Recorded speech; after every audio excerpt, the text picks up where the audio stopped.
Thank you for inviting me, everybody. I'm going to be talking about some Native American people today as part of this book, Montauk to Manhattan, the Montaukets. But I have to say, everybody tonight is an honorary Eskimo for showing up tonight. I really appreciate it. It's on temperatures like this that I'm reminded of what we would tell our kids when they would go outside and be freezing. We'd say, it's not cold, it's refreshing.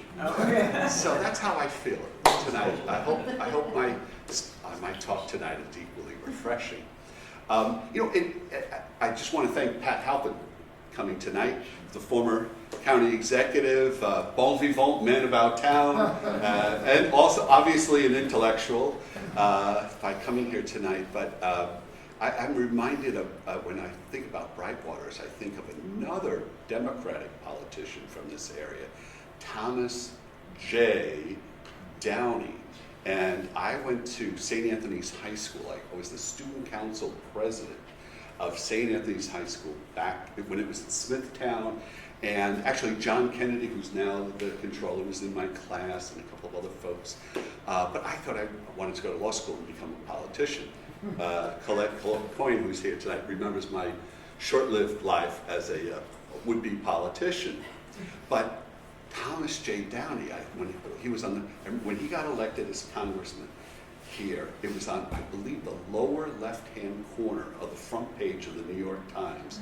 And he was playing basketball. There's a picture of Tom Downey playing basketball. It was Brightwaters, right, where Tom Downey's from originally? It's actually West Iceland. West Iceland, Yeah. okay, forgive me. But I knew it was in this area. I knew it was in Iceland.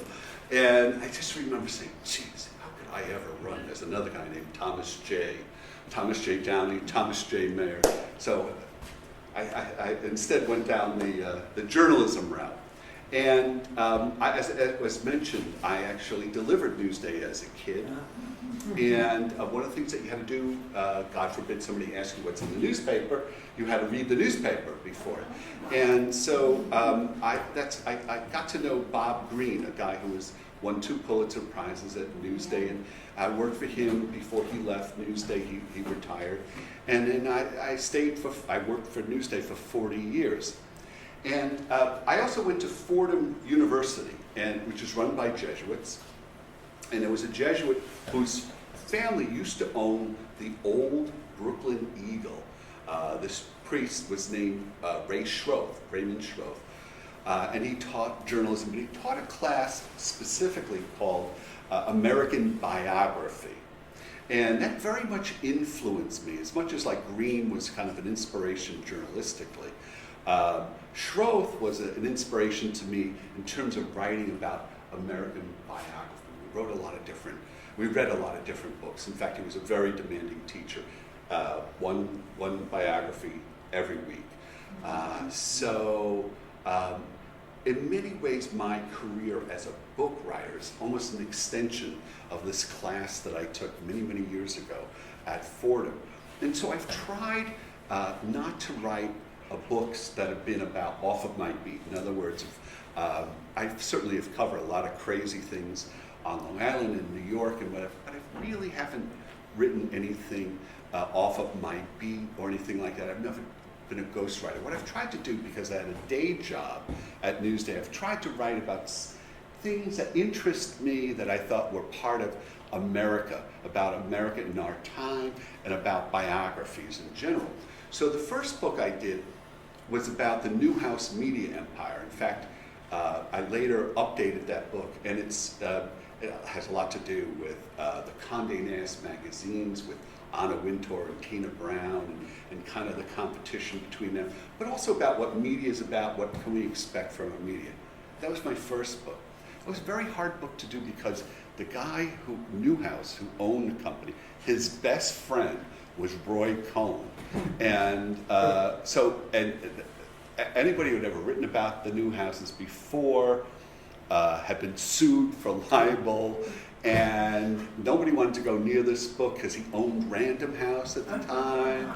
And so it was kind of I felt like that guy in Kon-Tiki, if you remember that book, that gets in this little raft and tries to go across the Atlantic or whatever, the Pacific. So the next book I did, I wanted to make sure I talked to somebody who was alive, and somebody had mentioned about Dr. Spock. And at that time, my wife, Joyce, who's there with the camera, thank you, Joyce, we were in the process of having what would become 3 little boys over 5 years or so. So we were very much caught up in child rearing and things of that nature, and Spock was still alive. So that was a lot of fun doing that book. Then afterwards, because I grew up, despite my Germanic last name, fundamentally I grew up in an Irish Catholic background, I was always curious about the Kennedys and about how, not so much the Camelot mythology, but really about how their Irish Catholic immigrant experience influenced their public and private lives.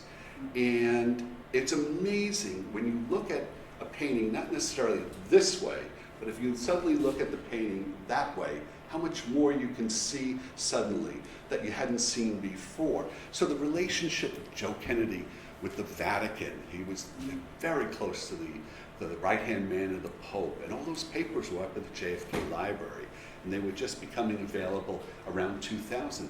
So I got all the Joe Kennedy papers, and he was really the motor in the car. He was the guy with the, kind of like the Charles Dolan of the man with the golden fingertips, who was the family patriot, and so much was part of that.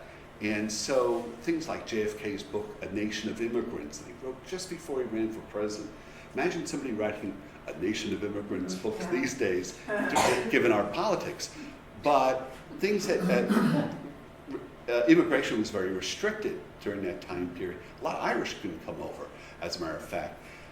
So looking at that aspect of their background, that was my book there. Then I did come in one day to Newsday where they said, you know, this guy, Dr. William Masters, has retired, the sex researcher. He's out in St. Louis. You know, we could run a wire story, but do you think we could get him on the telephone and get an interview? So I did. I talked to him for just a little bit under an hour. But I got off that phone, and this is, at that time I was writing the book about Dr. Spock.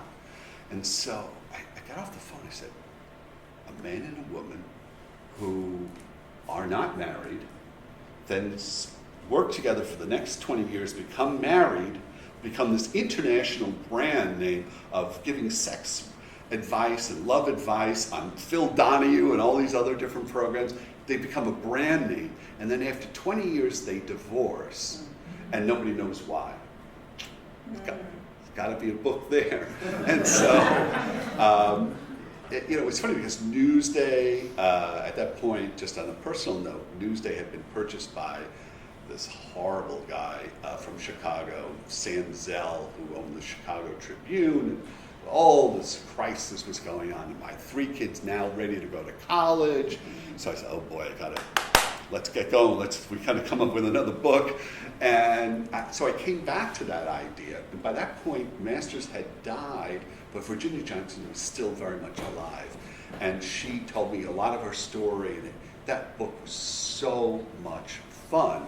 But it came out in 2009.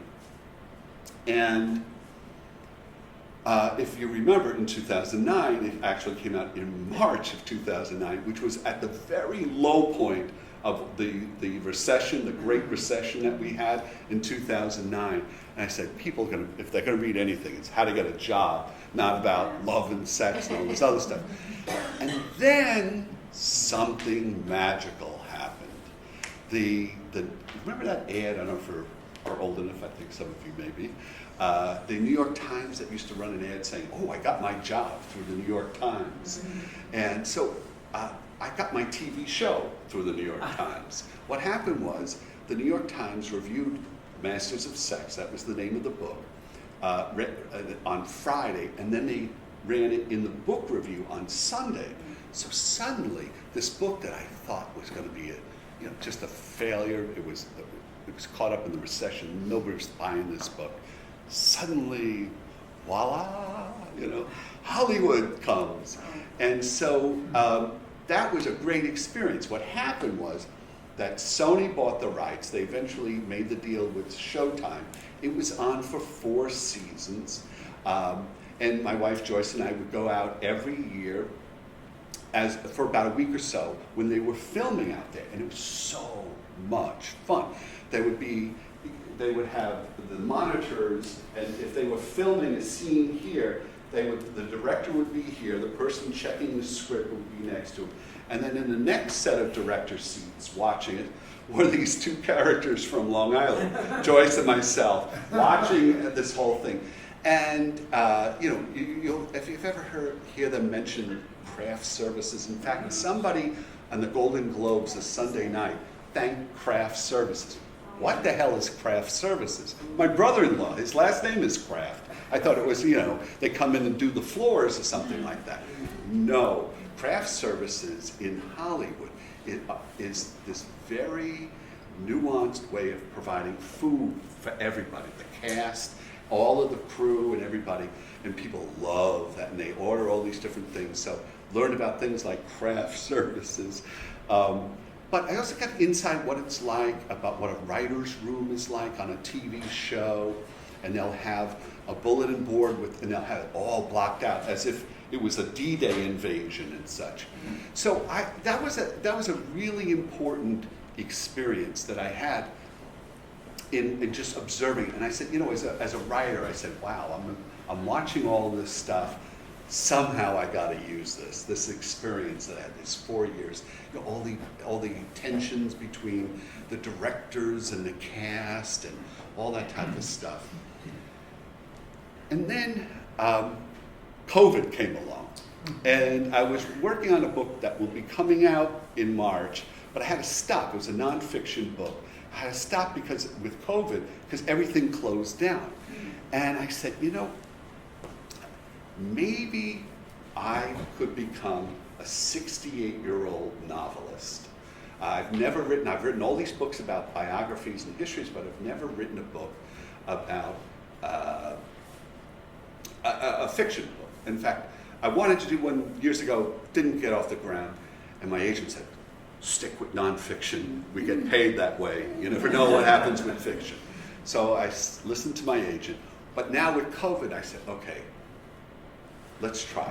And so what I did was I took the experiences of Masters of Sex and I married it with something else I'm going to talk about. But first I want to show, just real quickly, if I may, just what it was like with Masters of Sex. If we could just play that one clip there. Should I hit the lights for a second? Because otherwise I don't know if people will be able to see. Otherwise.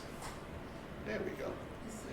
This is a clip, this is a very short clip from Masters of Sex. This is a promo, just about what the show was about. Bill Masters was a tough, ambitious, hard-driving doctor, probably the best doctor in St. Louis, certainly in the OBGYN field. God may have created the heavens and earth, but he's not an obstetrician. He was also a fertility expert as well. We've been trying for 6 months, since the wedding night. And there were couples who were having difficulty conceiving, looking to have a baby, and he would help them. So you have intercourse regularly? Pretty much like rabbits. Honey. And it's actually out of that work that kind of helped inspire his interest in sexuality and understanding how the body works. There are libraries on how babies are born, and not a single study on how babies are made. I think the most important thing to understand with Masters is his ambition.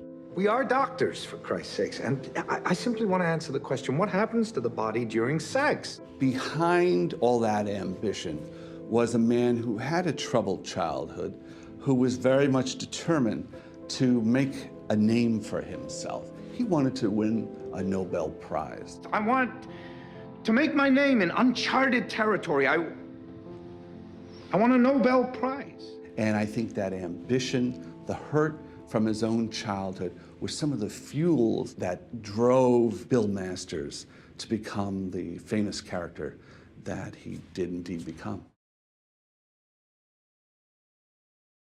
2013 to 2016, So once that got off the ground, it's kind of like in Hollywood, it's kind of like birds on a wire. One bird flies off, and then all the other birds start flying off. So suddenly we're going around, and they say, "Oh, kid, what else do you have? You know, what else do you? What other books do you have?" And so one of the books that I have has to do with the Kennedys, as I mentioned. And so we, Joyce and I, we went to lunch with twice over 2 years.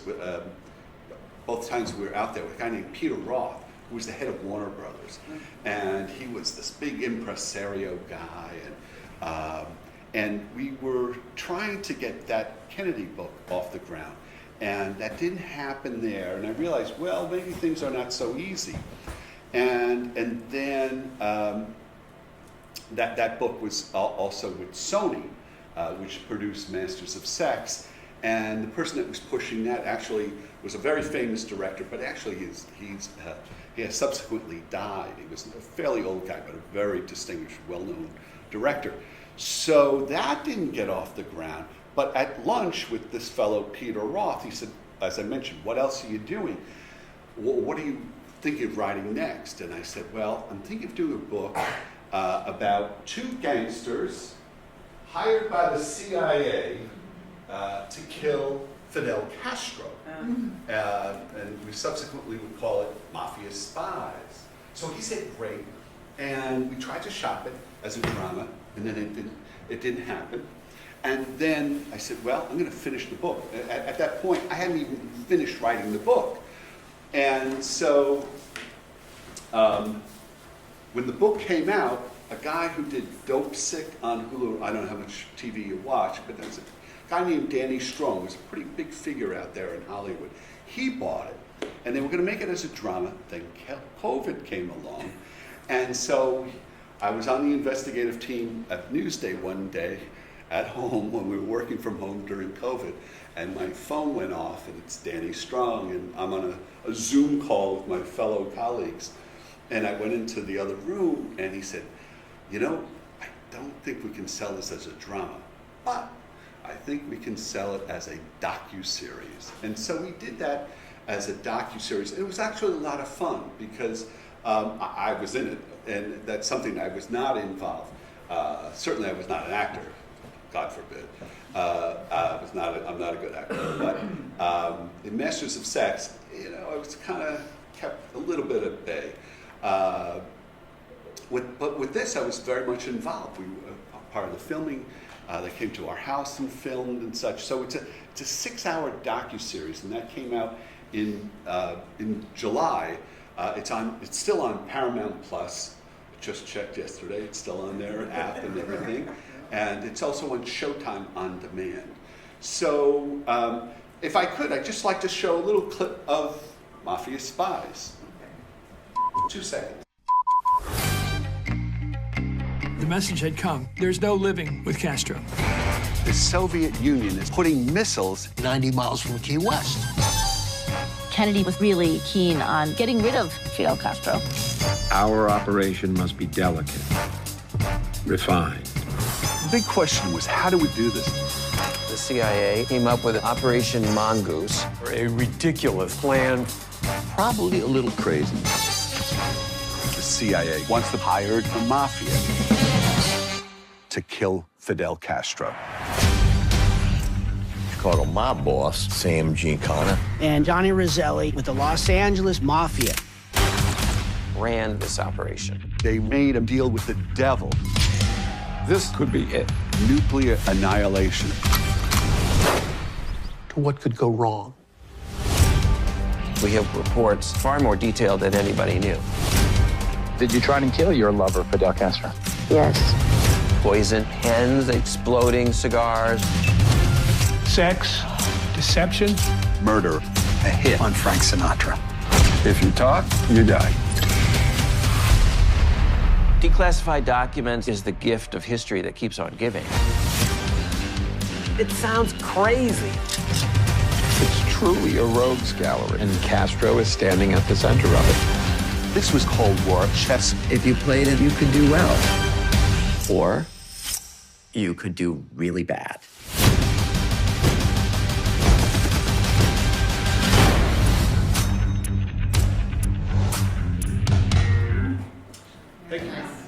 that's Mafia Spies that just came out over the summer. So these kind of disparate experiences with Hollywood, I said, you know, I'd really like to try, particularly with Masters of Sex, because I've been involved with watching and observing so many aspects of behind the scenes of the making of a TV show. When COVID came along, and it was kind of closed down from moving forward with anything that I was working on, I said, okay, now's the time to try to write a novel. And so I took this Masters of Sex experience, and then what I did was try to blend it together, a kind of a novel within a novel, with another story that I had written about, that I had thought about for quite a while. About 20 years ago, 25 years ago, Newsday put together a history book of Long Island. And my assignment was to investigate back in the 1880s how the Montauk tribe essentially had their land stolen by a guy named Austin Corbin, who really was kind of like the Trump of his day. If you go Google Austin Corbin, it's quite a story. But fundamentally, what Austin Corbin wanted to do was, because he was the owner of the Long Island Railroad, he had this thought that back in the 1880s, people would come from Europe, and his idea, his scheme, was to create a deep water port in Montauk, where the Long Island Railroad did not reach at that point. It didn't go, I think it's maybe around Southampton, but it was not in Montauk yet. And so he needed to get the rights to the land there, and that was the ancestral lands of the Montauk tribe. And so I wrote this piece for the Newsday history book, and it subsequently has been used by the Shinnecocks in their court filings. It's been cited before the U.S. Supreme Court. So it's been kicking around for like 20, 25 years. And it's fundamentally a story of the tribe and how they wound up eventually being declared extinct because of this battle that started with Austin Corbin. By 1910, Corbin was dead, but the litigation that happened that was from this whole land grab by the Long Island Railroad wound up in a court decision that declared that in 1910 in Riverhead, a judge said that the Montauk tribe is extinct because they had intermarried with blacks, and therefore the blood had been, quote, diluted, and they were declared extinct. And for the last 10 years in New York, both chambers of the state legislature have passed a bill to recognize the Montaukets. It's been rejected. It's been vetoed, first by Governor Andrew Cuomo and twice by Governor Hochul. Most recently, I think in December, she vetoed this bill. So this novel does have kind of like a contemporary. Hopefully, the bill comes up again. Hopefully, again, our state legislature passes it, and perhaps this time the governor, whose husband used to work for Delaware North, one of the largest gambling concerns up in Buffalo, perhaps she will find it in her heart to pass that bill. Certainly, we've editorialized for it in Newsday, and I've written about it for the Albany Times Union during the summer. I wrote a column for them about it. But so anyway, with this novel, what I'm trying to do is put together these two different things and tell the story of the Montaukets, but do it in a kind of a somewhat humorous way. And the framework is that a reporter who worked for a regional suburban paper and then gets a job at a paper not unlike the New York Times, and he's working for somebody, it's a pal of his who gets him into this paper like the New York Times, who's not unlike Maggie Haberman, And this fellow, the main character, his name is Jack Denton. It's kind of patterned off of somebody that used to work at Newsday, but I haven't really made that very clear who I'm patterning it on. But he's covering, it's the summer of 2016.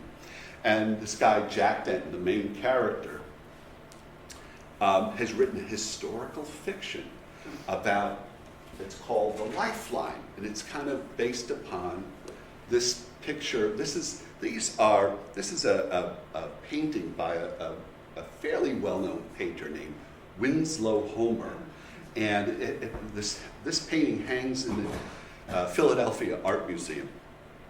But what this is a lifesaver, circa about 1880s, where as you probably know, we used to have life-saving stations. Lifesavers were the name of them. They weren't candies, they were actual people. And what they would do is when ships coming from Europe and somehow got caught in the sand barges and whatever, and they became shipwrecks. Imagine this time of year coming out as you're with this, you're a volunteer on the life-saving station, and then suddenly you come out there and they have a thing called a Lyle gun. And this is something that, visually with the TV eye, I'm saying, oh, this would be great. They have like a cannon, and they would have like this giant bullet, and attached to it was rope. And they would look at the shipwreck about 200, 300 yards away, and they would fire this thing. They would tie the rope around the mast of the ship that's now sinking. It's going into the waters, these freezing waters. And so this is a scene that was painted by Homer Winslow of that type of thing. It's a really interesting painting in many ways. And so my character in this book, Jack Denton, he decides he writes a historical fiction book, and it goes nowhere. I had that experience.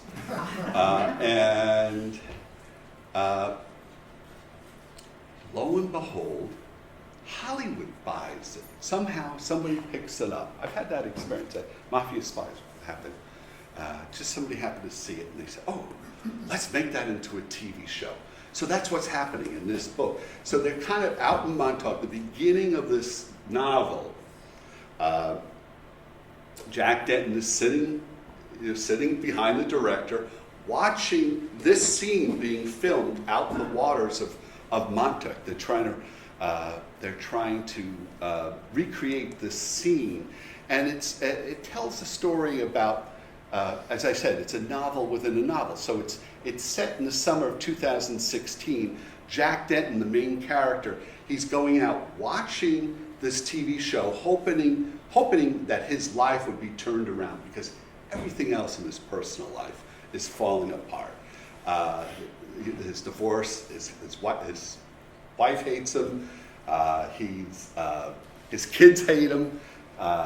He winds up eventually getting fired from his job as part of it within this story. So he's hoping for redemption in the form of somehow this TV show is going to happen. And what happens as part of this, as if he didn't have enough problems already, is that there is a young actress that he meets in the first few days there who goes missing. And what happens to that actress becomes part of a murder mystery that's also part of the framework of this book. And so I stole a number of experiences fairly liberally in this novel. For instance, when Masters of Sex came out, they had a big party, Showtime had a big party. Even Dr. Oz was there at the Morgan Library in Manhattan. And so at the end of the book, when things are all kind of culminating into a big, hopefully dramatic way, it happens at the big party for the TV show. It's now been made. You've watched it. You've seen all of the drama in between the cast members and such.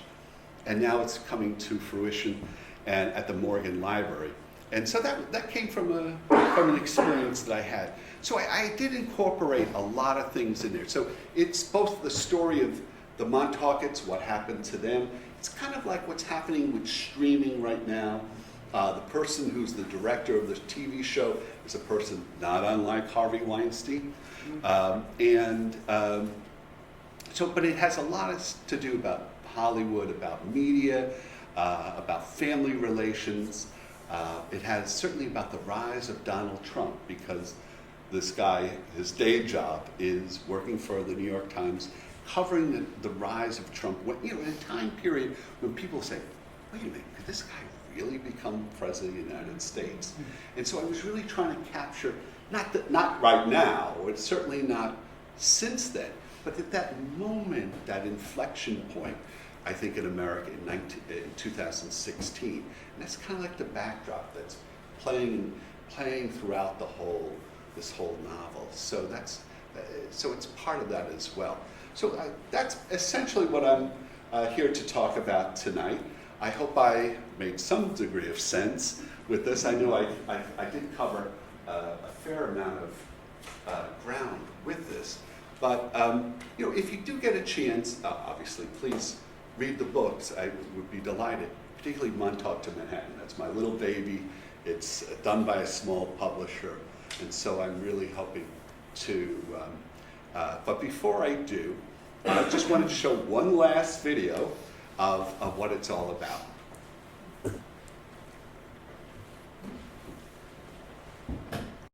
Montauk to Manhattan involves the story of Jack Denton, a down-on-his-luck reporter who writes a historical book that fails until Hollywood decides to make it into a big-time television series. Jack hopes the show, filmed on location in summer 2016, will turn his life around. But instead he becomes a murder suspect when one of the actresses in the TV show goes missing. The characters and events in Montauk to Manhattan are entirely fictitious, but it does contain 3 themes from real life. What it's like to film a TV show comes from my own trips to Hollywood with Masters of Sex, the Emmy-winning Showtime series based upon my biography of researchers William Masters and Virginia Johnson. Several of the scenes in Montauk to Manhattan are inspired from those Hollywood insights as an author and producer. A second theme of Montauk to Manhattan is about today's media, from Me Too harassment issues to what it was like for reporters covering Donald Trump's surprise rise to power in 2016. We see this played out in my novel with Jack Denton, who works for a well-known newspaper covering the presidential campaign and traveling back and forth between Manhattan and the TV set in Montauk. But the third theme, the basic premise for Montauk to Manhattan, is inspired by a real-life story about the Montauk Native American tribe that I first wrote about in 1998 for Newsday. Back then, I investigated how this man, Austin Corbin, the head of the Long Island Railroad, during the 1880s essentially stole the lands of the Montauk tribe, one of the most outrageous Native American land scandals in U.S. history.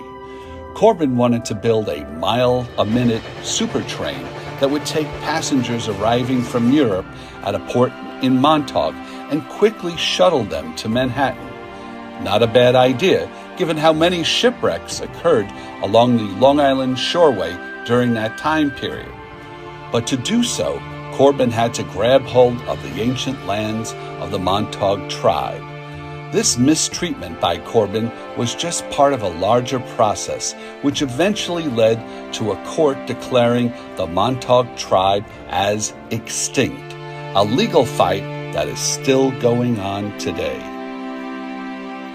For Montauk to Manhattan, I researched the Montaukett burial grounds, the magnificent Montauk Manor on a hill, the pounding waves at Ditch Plains, America's first ranch at Deep Hollow, and of course, what Austin Corbin did to get his way with the Long Island Railroad. Though Montauk to Manhattan is meant as a murder mystery with some amusing moments about today's America, I hope it also encourages readers to learn more about our history.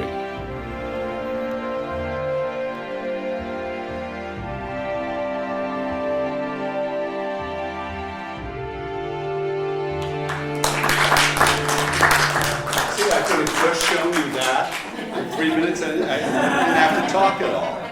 So, but anyway, thank you so much for coming out on such a cold night. If there's any questions, I'd be happy to entertain any questions that you may have.